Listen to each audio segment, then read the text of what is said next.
आज आम सागर जो अतिथि अच्छा आमर ओडिशार पूर्वतन अर्थमंत्री पंचानन कानून महाशय को आम शो को स्वागत करुच्ची। बिहार इलेक्शन संपर्क में अनेक गणमाध्यम माने जो मतामत देइछंती सेथुरु जना पड़ुछि जे सत्य जेमिति एनडीए सरकार आसिबो आज्ञा एवं तांकर गठबंधन भारतीय जनता पार्टी एवं जनता दल यू आउ जो दुई तीन छोट दल मिसिक जो होती एनडीए सरकार आसो किंतु गत 7 थर आम हिसाब को देखीचु जिते जनमत भोट पर जनमत नि सब तादर 6 थर भूल प्रमाणित होती आज्ञा जहाँ कहते जहाँ पदा को आसी ठीक भोट पर गणति पर भूल प्रमाणित होती एग्जिट पोल जे एग्जैक्ट पोल माने कह तथ्य कह सेपरी भाव धारणा मोर ना तो गोटे कथा स्पष्ट हो जाऊँगी भारत वर्षर राजनीति रे गठबंधन ही एकमात्र विकल्प अर्थात से जेड़े बड़ रणहंकार करुवा दल होना कहीं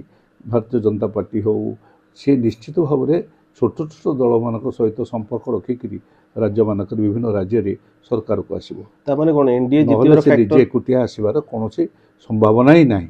एनडीए जितबार मूल कारण हूँ गठबंधन जदि जिते ताले गठबंधन कारण नीतीश कुमार सहित से हाथ न मिलई से भारतीय जनता पार्टी पादे आग को जीवार कौन व्यवस्था ही ना। बिहार सीएम कैंडिडेट किए रहा सीएम तांकर जुक्ति अनुसार किंतु नीतीश कुमार संगे तो चुक्ति कर नीतीश कुमार को करेंगे सीएम करेंगे बोलिक आउ कुछ फरक पड़ार ना। अदर जो दल गुड़ाक रही है अलायंस कर आशा रोचे ना सीएम सीएम हो पारे नहीं धरने जो आउ जो जोड़े जुटे दल अच्छा चिराग पासवान एम समस्ते मुख्यमंत्री आसन कहीं नहीं पारे से किए गोटे उपमुख्यमंत्री पद पर दाबी करपारती तेणु पारती गोटे गोटे दल उपमुख्यमंत्री जड़े दी जन क्या घोषणा कर बाध्यबाधकतार जदि संख्या सेमती कमिगला ताल भी करपारती।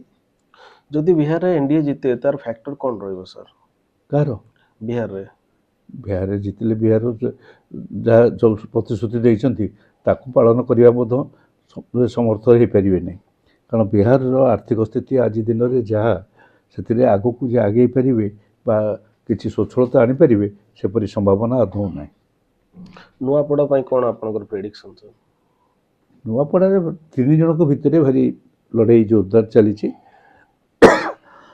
किंतु बर्तमान सुधा जहाँ खबर आसूची जो मैंने बुथरे थिले फेरिक आसमान समस्त मत हूँ बीजेडी टिके आगे अच्छे बीजेडी पर कांग्रेस अच्छे बीजेपी जिते बड़ पार्टी कले तार तो ग्राउंड लेवल से परिमाणर किसी ना बोलिक बर्तमान सुधा हो हिसाब से देखुचे कौन हो देखा भोट पर नवीन पट्टनायक निजे गले नवीन पट्टनायक प्रभाव बहुत पड़ी नवीन पट्टनायक जावा फल अधिकांश जगह महिला भोटा कनसोलिडेटेड होती बीजेडी सपक्ष बीजेडी को कौन निजर कैंडिडेट मिललानी से दवाई से जगह क्या बीजेडी बीजेडी बीजेडी प्रार्थीटा ऊपर भरोसा करके बहुत दिन रहीगले वो से प्रार्थी चलीगला बीजेपी की बीजेपी वाला नहीं गला तो बीजेडी ये रही आर्थिक दृष्टि उभयर ठीक बीजेडी बीजेपी बराबर थिले। अच्छा सर एबे गोटे चली राहुल गांधी सबू माने इंटरव्यू रे कोई भोट चोरी इलेक्शन एबे भोट चोरी को नहीं बहुत जोर से कहउछन एक्जेक्टली कोन भोट चोरी होउची साधारण जनता को माने रही संदेह एक्जेक्टली भोट चोरी विभिन्न प्रकार कारण आमर जे पर्यंत भोटर संस्कार है नहीं वर्तमान सुधा जमी भाव में पैसा माने क्षमतार जो प्रभाव रही जेकोसी लोक से प्रभाव में चोरी करें ईवीएम टेम्परिंग होउची कोन 70 ईवीएम टेम्परिंग होउची मु तो निजे ये थे परीक्षा करी 2009 मसीहा निर्वाचन रे समस्त मिसिक गोटे आनीलु टीम आनीलु परीक्षा करूँ जे टिपा जाऊँ गोटे चिन्ह रे भोट जाऊँ आ गोटे चिन्ह 22टी आम टिपिलु से समय कांग्रेस सपक्ष किंतु तादर 18टा चलीगला शंख चिन्ह रे देखिलु आम ये जो इडकल भवन में करूँ देख ये करूँ सब साम्बादिक मान हो पार हो चिप्स मानक जो चिप्स मॉड्यूलेट करी ଚେଞ୍ଜ କରିଦେଉଛନ୍ତି, ହେବ ନାହିଁ କାହିଁକି? ଆପଣ ଜଣେ ଅର୍ଥମନ୍ତ୍ରୀ ଥିଲେ, ପୂର୍ବତନ ଅର୍ଥମନ୍ତ୍ରୀ, ଏବେ ଓଡ଼ିଶାର ଅର୍ଥନୀତିକୁ ଆପଣ କେମିତିକା ଦେଖୁଛନ୍ତି? ସମ୍ବଳ ବହୁତ ଭଲ ଅଛି।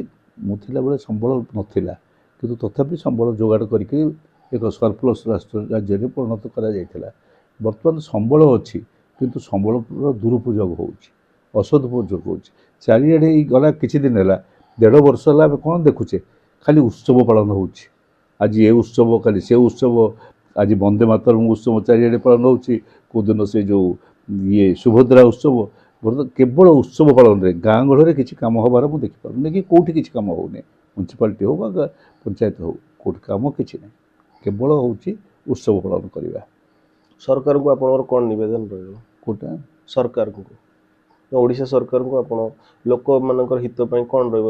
ଗୋଟେ ଅର୍ଥମନ୍ତ୍ରୀ ହିସାବରେ ଆପଣଙ୍କର କ'ଣ ରହିବ? ଏ ତ ସରକାର ନାହିଁ ମୋଟ ଉପରେ, ସରକାର ଦେବି କ'ଣ ତାଙ୍କୁ? ଏଠି ସରକାର, ଏଠି ତାଙ୍କ କଥା ଅଫିସର ମାନୁନାହାନ୍ତି। ବର୍ତ୍ତମାନ କୌଣସି କାର୍ଯ୍ୟ ଆମେ ଲକ୍ଷ୍ୟ କରିପାରୁନୁ ଗୋଟେ ସିଷ୍ଟମେଟିକ୍ ୱେରେ ଡେଭଲପମେଣ୍ଟ ବା ଯେଉଁ ବିକାଶର କୁହାଯାଉଛି ସେ ଦିଗରେ ଦେବ। ଯାହା ଯାହା ସବୁ ହେଇଛି ତାରି କେବଳ ଦୁର୍ଗୁଣ ଗାଇବା ବ୍ୟତୀତ ଆଉ ତ କିଛି କରିନାହାନ୍ତି।